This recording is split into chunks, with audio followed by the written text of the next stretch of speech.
Welcome to Madlik. My name is Jeffrey Stern, and on the last day of my trip to Israel, I visited Machon Shittim, the Kibbutz Institute for Holidays and Jewish Culture, situated on Kibbutz Beit Hashita in northern Israel. I recently discovered this amazing institute when I purchased a first edition Kibbutz Be'eri Haggadah from 1950. I was researching the provenance of this new addition to my collection when I learned that Machon Shittim has the most extensive and unique archive of what I now recognize as Yahadut Yisraeli, organic Israeli Judaism. So join me in conversation with Iran Yarkoni, Anna Gilboa, and Ari Bar-El.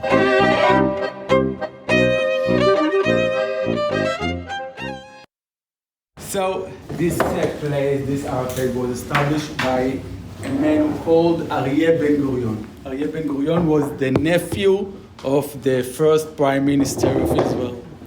Aryeh was born in Ukraine, and his father was murdered. And after this, Tzipora took her two sons. One of them was Aryeh, and the other one was Emmanuel. And because of Ben-Gurion, he was the head of the Sochnut, the agency. They got the certificate to go to arrive to Israel, and they arrived in the early 30s to Haifa, and Aryeh was studied there in the Israeli school.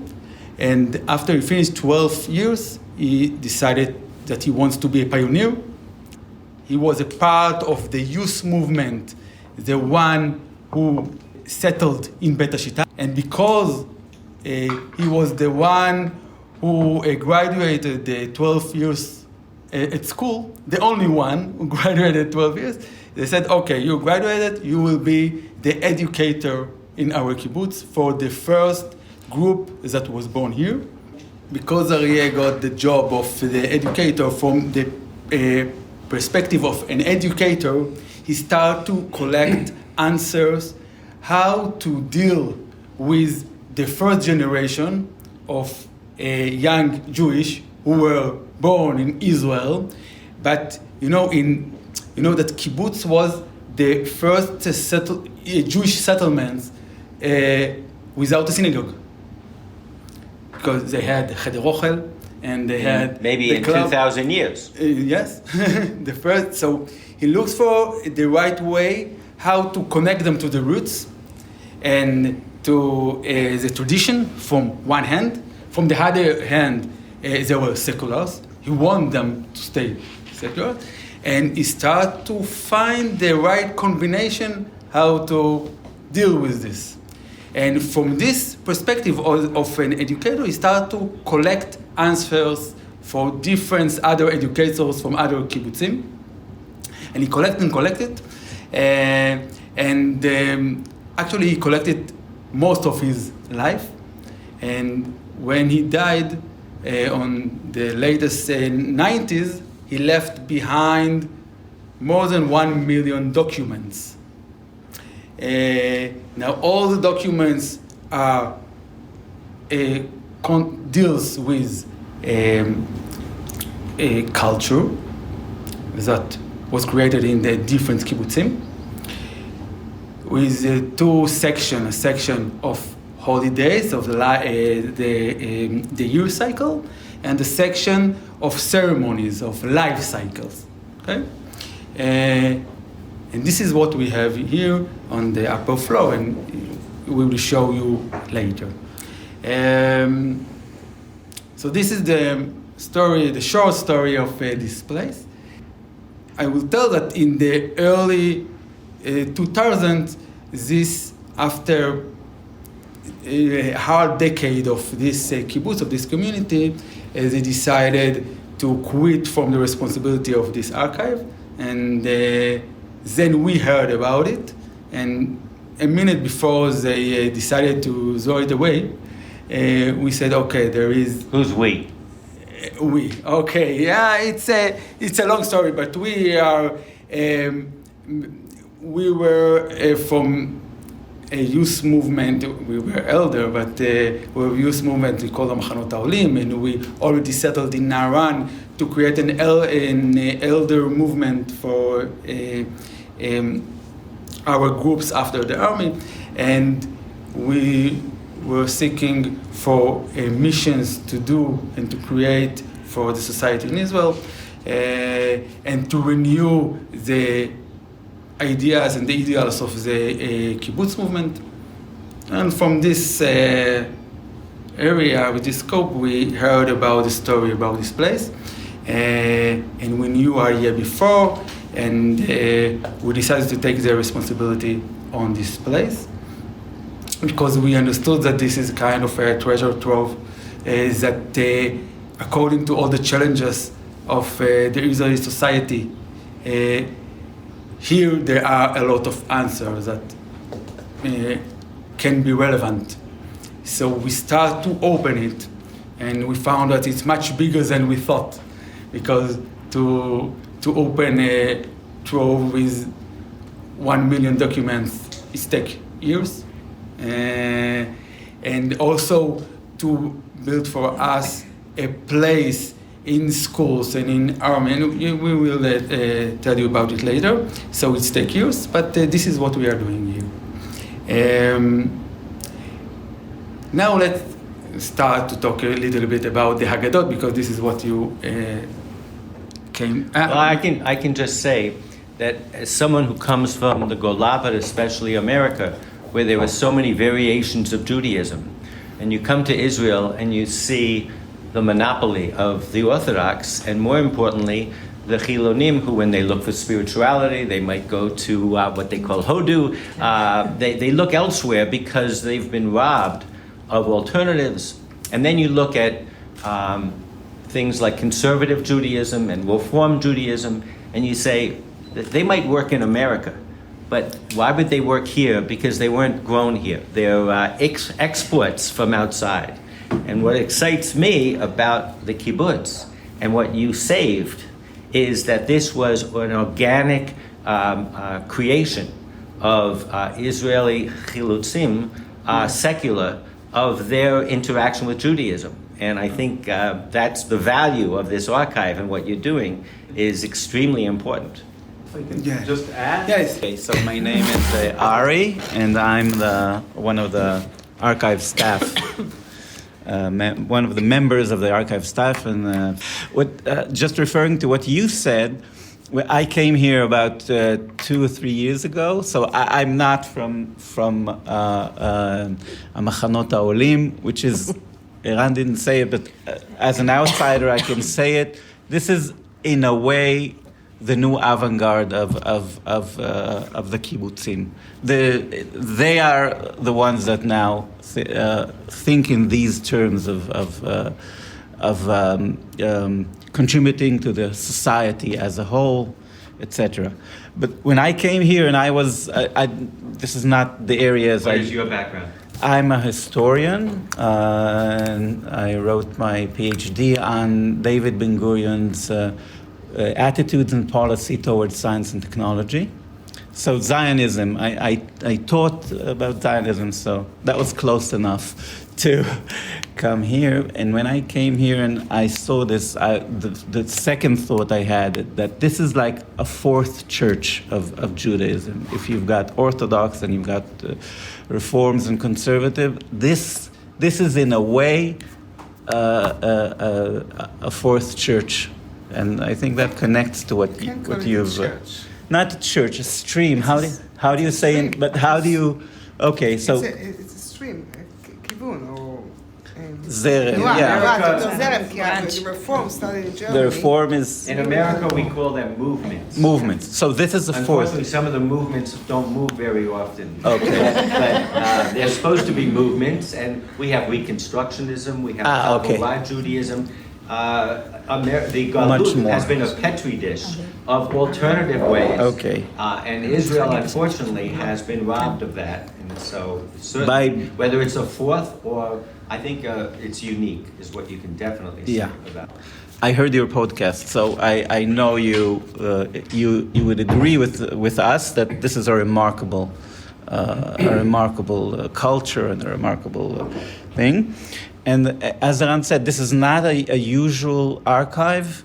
The founding fathers did not just collect material.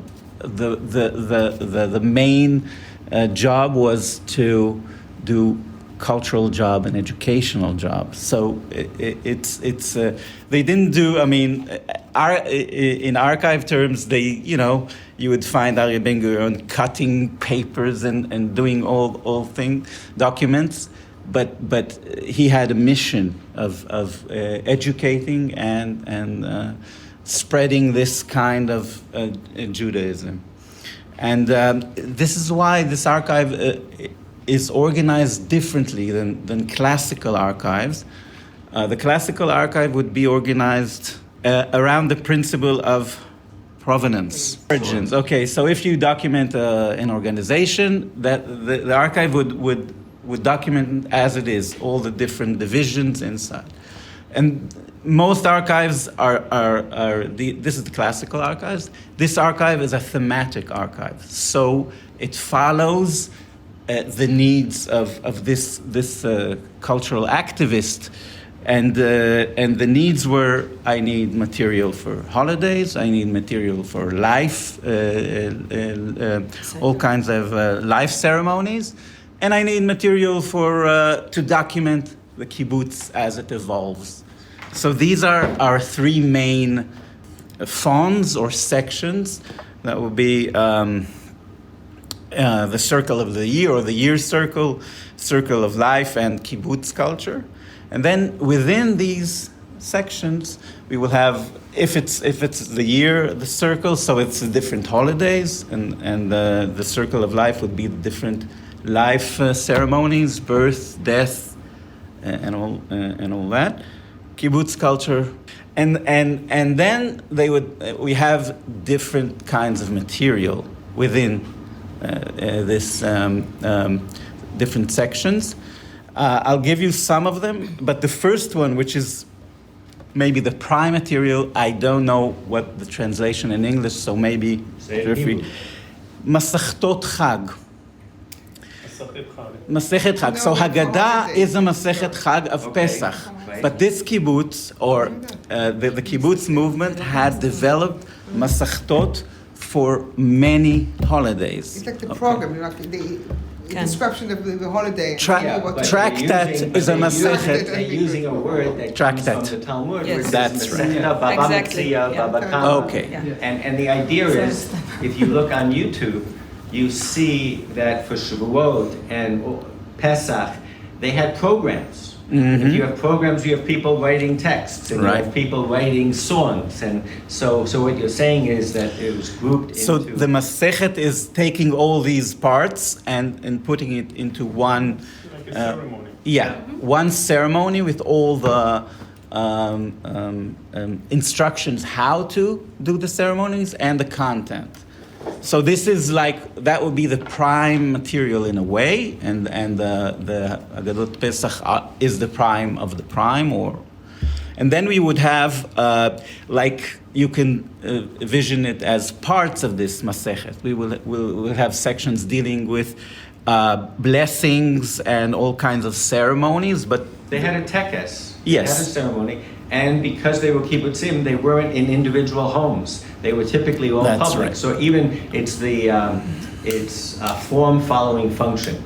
That Yes. because they were all public, organized, they had a committee, and the kibbutz, everything was by committee. So you have a lot of thought, you have a lot of archival material, I'm sure. That's right. And now you understand why in the 80s and 90s, when the kibbutzim got into trouble, these ceremonies were less and less, and the production of this material deteriorated as well. 10 years.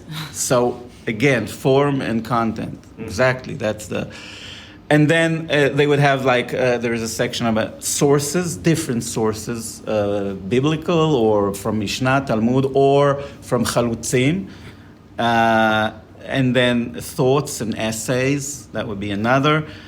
A lot of illustrations and graphic material, beautiful, and even a 6-year-old kid that draws the Haggadah or something. A lot of this kind.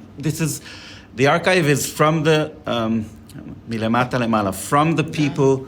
From bottom up. This is, and correct me if I'm wrong, but some of them were published, and some were on a mimeograph machine, and might be changed every year. Yes. So it was very fluid. Most of them, till the 70s, were changed every year. I will give you some examples. It's a part of the idea that it must be relevant. Because of this, That in and of itself is a radical idea for anything that is close to religion or culture, because it's changing. yes. In terms of the culture of the kibbutz, the first thing I do when I get a Haggadah, I want to see if it's traditional or if the kibbutz has changed it, is I look at the Manishtana. And typically in the Manishtana, you can say why in all other nights the children live eat separately from the adults. But it references the kibbutz culture. And that's the first place where you say, okay, this one's going to be interesting. This one's going to be, that's right.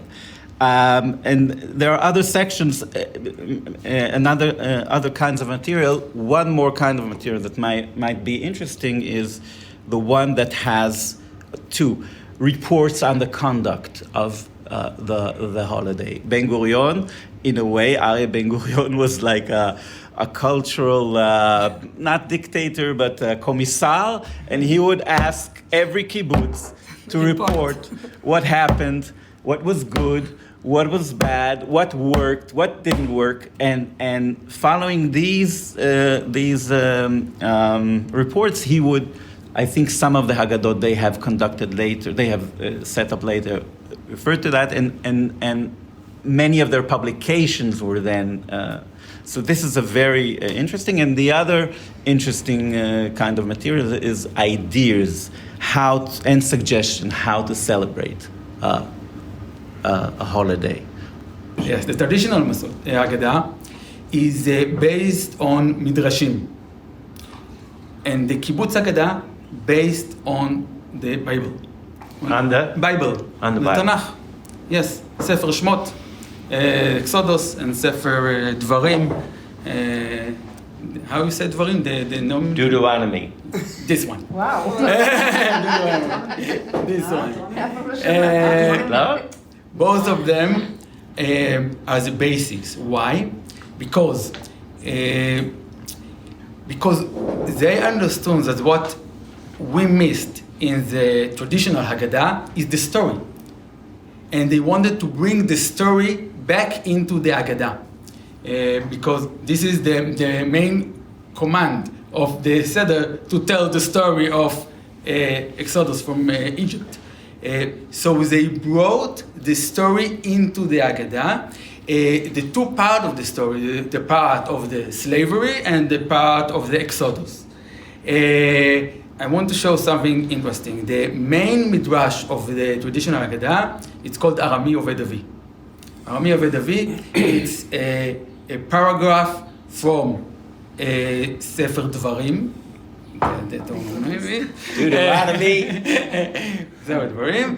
It's a very unique paragraph that tells in a few sentences the history of the Jewish nation. Okay? But the context is the Bikurim. Nachon. Of bringing the first fruits, and you come in front of the Kohen, and this is the statement you say. So it's a quote within the Bible, which many people feel is fairly ancient. It's in reference to other things in the Bible, things like the Shirat Hayam or Yashir is considered fairly ancient, and this is certainly one of those. Yes, but now this midrash, when it comes on the traditional Haggadah, yes, first of all, it divides into parts, so it's hard to understand it. But never mind.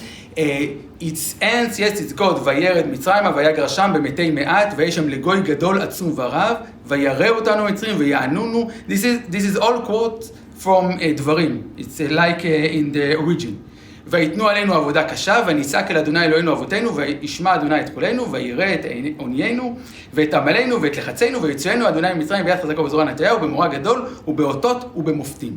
Here on this point, the quote from in the traditional Haggadah stops. Okay? When he took us out from Egypt. But what we missed here the last sentence. And the last sentence is that ויביאנו אל המקום הזה וייתן לנו את הארץ הזאת, ארץ זבת חלב ודבש. This part is missing in the traditional Haggadah. Now, when it's missing, it's just miss all the idea, because the idea of the story is ויוציאנו, take us out, and ויביאנו אל הארץ הזאת. But what is the problem? The problem is that the traditional Haggadah was created during the exile. So they could not say around the table ויביאנו אל הארץ הזאת, because they are not sitting here. They didn't sit there. So, and when the first generations of pioneers came to Israel, they could not put this text on their table because they are sitting here. And so they need to renew it and to add the missing sentence that was not a part of the Haggadah for 2,000 years. And this is, I think, one of the main renewals that they did. And because they were part of the history, they needed that the text will be full, shalem. And so this is one of the main changes that they did. But let's just stop there for a second. Yes. Because you say, it's very easy to say a change, but the truth is they made a better Haggadah that was more loyal to its source. Because Magid is the most important part, and it's telling the story. And the traditional Haggadah doesn't tell the story. And then in terms of the last part of the Bikurim, the Mishnah in Psachim says you have to say it ad hasof. And they don't do it. Yes. And so this is what what's ironic is that the kibbutznikim, as chiloni as they were actually fulfilling the original intention of the Haggadah Yes, more than the quote-unquote traditional Jews. This is it. Yes. This is it. But all the three regalim Yes. were agricultural holidays initially. And the other thing that the Haggadah does, which I'm sure you'll get into, is it gets into Tal and it gets into Aviv and celebration. So they again brought it back to its source. At the traditional Seder, you say, why is there salt water and parsley? And you say, because it's Aviv, or egg Aviv. But they put it back into the Haggadah. So everything that they did was actually authentic and going back to the original roots. You said in the beginning that they took us back to Tanakh and the story, but they did actually add 2 midrashim that are not part of the traditional Haggadah, but a lot of people discuss. One is that when the Egyptians were drowning, the angels started to sing. And God says, why are you singing when my children, meaning the Egyptians, are dying? So I always thought that was a reform movement in America, very Western humanist. But this is part of Haggadot that are from Nitzuli Shoah, that seconds later they'll have talks about Shafot Chamatcha and actually talk about the Holocaust. Or talk about members of the kibbutz who were killed in guard duty. So these were not kumbaya pacifists, but nonetheless they brought this amazing midrash. At my Seder, we always take a little bit of the wine and we dip it on the side when we say that, when we talk about the plagues for the Egyptians that drowned. So that to me is always amazing. And then the other midrash that they always bring is about Nachshon ben Aminadav, which again, in the Torah itself, it says Moses prayed right before the Yam Suf broke. And the midrash says, God said to Moshe, what are you praying for? This is not a time to pray, it's a time to act. And Nachshon was the one who walked into the water and opened it up. And he was a chalutz. So when Ben Gurion created the campaign to break the Matzur, the siege of Jerusalem, that was Operation Nachshon. And there are at least 3 other operations in the military that are named after Nachshon. And there were Nachshonim, there were kibbutzim called. He was a critical semel for the Zionists, and they put that into. This is one of the first Haggadot that we have. This is from the group who established Beit Hashita before they came over here. 1928, there were a group that trained themselves to be pioneers in Hadera, and Passover arrived, Passover Eve, and they decided to write to themselves an Haggadah. Now, during the 20s, this is the first generation of the Kibbutz Haggadot. The situation that every Passover Eve, there was only one generation around the table because they didn't have sons there yet. And their parents might still be in Europe. Yes, the parents were in Europe, and they didn't have children. So the main idea of Passover, Vayigadet lebincha, it isn't fit. It didn't fit. So they decided to write a special text that it will fit to them and will tell them the story. It's becoming kind of a idyllic booklets with all the typical text and the ideological ideas that they wanted to promote, and because this is the holiday of redemption, so they brought all the ideals of the redemption into this booklet called Haggadah. So listen, we have here more than 2,000 copies of different Haggadot. So, the collection is that's just the huge. first. But this is the reason that we're here.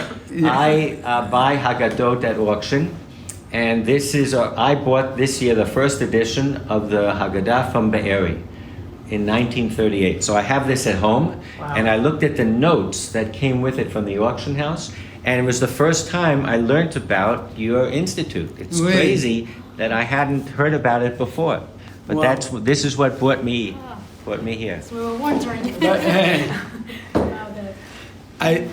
But because I told you about the only one generation that sat around the table, so after a decade more or less, then when they already had children, they had a question what to do now, because from one hand, on one hand, this became the main holiday of the group, when they brought all their, as I said, all their important text into the Haggadah, and they didn't want to miss it. And on the other hand, you can bring children to sit around the Seder that takes 2 hours of reading and talking.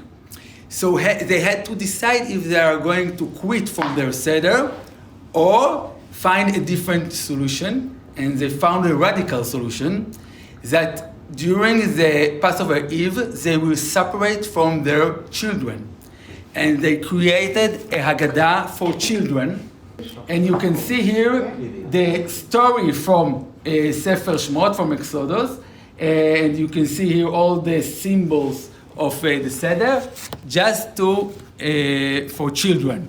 So the children had their own Seder with their educators, and the adults sat in the Cheder Ochel and did their Seder with אבל זה סתירה לרעיון של הסדר. נכון, because as I said, it's a radical idea to separate it. I mean, it's less educational. All the education people were very qualified, and they took it very seriously as a mission to make it a different Haggadah for the kids, to how you teach it and educate, and it's not like it's not important to be. But what it did was it made it from a pedagogic point of view.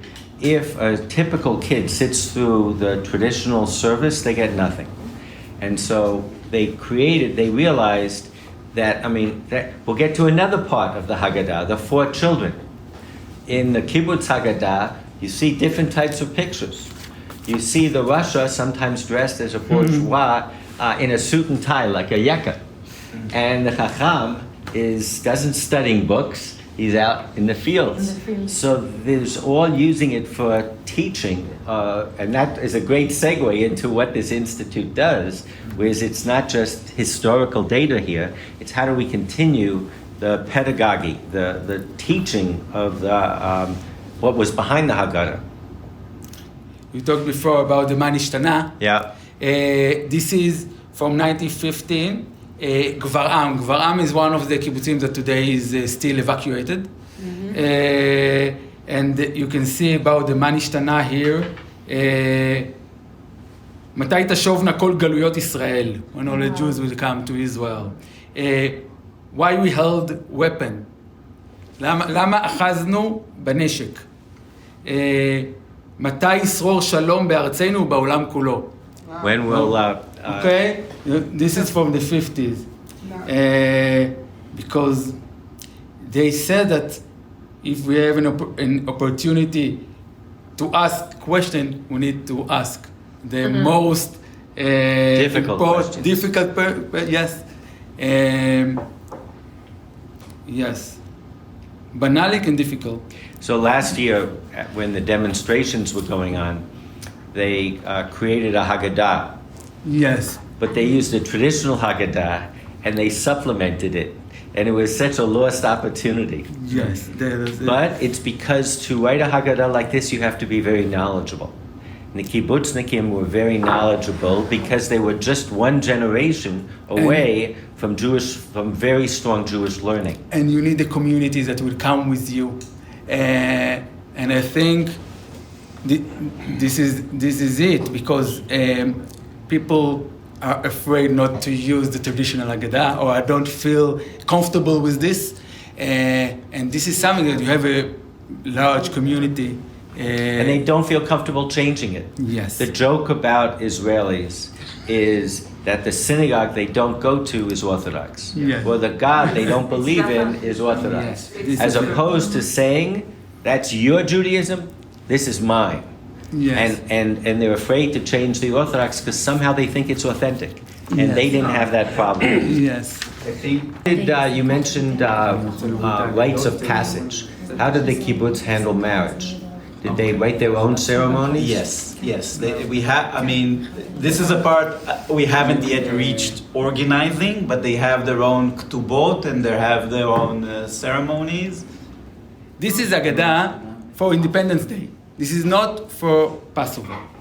Now, this was written by Aaron Meged, one of the famous authors in Israel, and he wrote it on 1949 during after the end of the Independence War.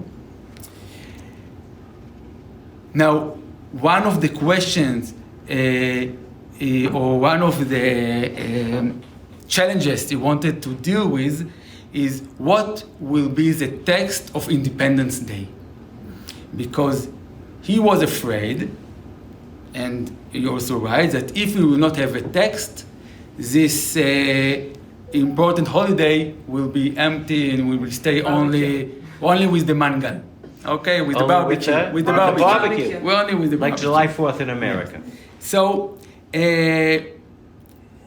he create a Haggadah that takes the same template of the Haggadah, the Passover Haggadah, but the story is not the Exodus from Egypt. The story is the Independence War. According to a different period in החלקים השונים של מלחמת השחרור.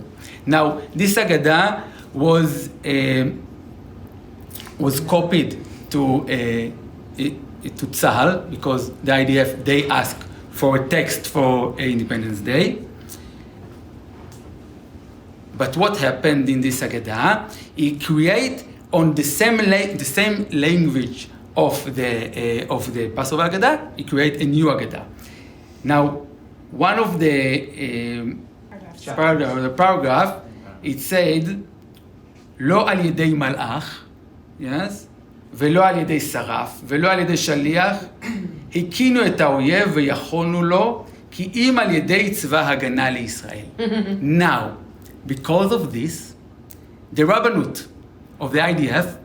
So just to translate, he took a very traditional saying that when the Jews were redeemed from Egypt, it wasn't by the hands of an angel, it wasn't by any intermediary, it was just from God alone. And here they quote the whole text verbatim, except at the end they say at the hands of the defense forces of Israel, Tzahal. Yes. And so you're saying the Rabbanut was not happy. So what happened? The Rabbanut was not happy. They decided to destroy all the copies of this Haggadah, and this Haggadah never arrived to soldiers. And we have here in the archive only one copy. How much? And for the University of 50 to Israel, we decided to print it again. So this is a copy of the first on the only one original. But till we did it, it was Ganuz. Yes, Ganuz. Nobody knows about this text, only because this paragraph. Okay, and so that's amazing. But we just threw out a word here, ganuz. In Jewish studies, there's the Cairo Geniza, changed everything about a study of traditional texts, because in the Geniza, which is an archive, but in traditional societies, instead of throwing out a book that had a tear in it and God's name, they would put it into the Geniza. But that is what you're doing here, and this has the potential of change, just like the Cairo Geniza changed. So we're not going to tape everything. What I'd like to do, just to end our podcast, is to segue into how the Institute, your Institute, is what your plans and activities are in terms of spreading the thoughts, the ideology, the creativity of the kibbutz movement in Judaism around the rest of the country and the world. Basically, so we have talked a lot about the past and the history and the legacy, but we're here now, and there is a very strong connection between the past and the future. We cannot have the future without the past, obviously. So based on all the amazing collection that we have here, we're doing educational work in several levels, and I must say that our work has become much more relevant than ever after the events of October 7.